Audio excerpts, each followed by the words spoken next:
Арктика със сигурност се превърна в зона на геополитическо съперничество. Се наблюдава много агресия в сивата зона. Свен и неговият екип работят заедно с експерти по кибервойна, които проследяват стотици кибератаки от хакери, свързани с държави като Китай, Иран и Русия. С оглед на геополитическата ситуация в света.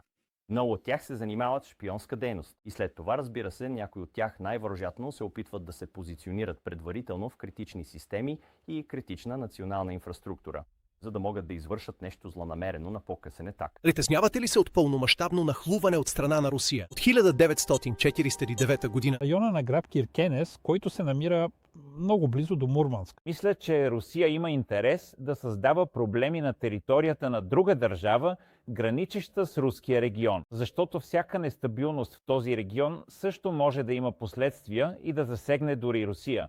Мисля, че някои хора се притесняват от заплахата от война в Арктика между Русия и Европа. Военната и политическата ситуация в Арктика е много напрегната, защото в момента наблюдаваме все по-голямо количество конфронтация и все повече военни активности от страна на НАТО. С всичко това, за съжаление, изобщо не настъпват така необходимата стабилност и дългосрочна предвидимост в този регион. За съжаление, ситуацията само се изостря.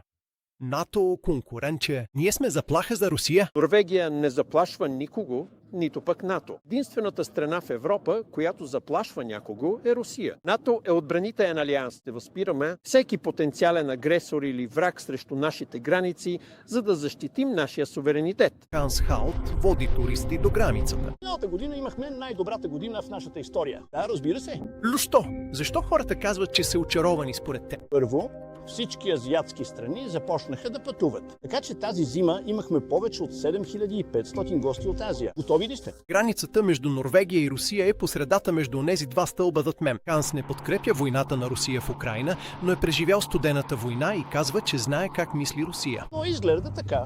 Когато правиш всички тези учения толкова близо до лицето на руснаците, тогава изглежда, че те са агресорите.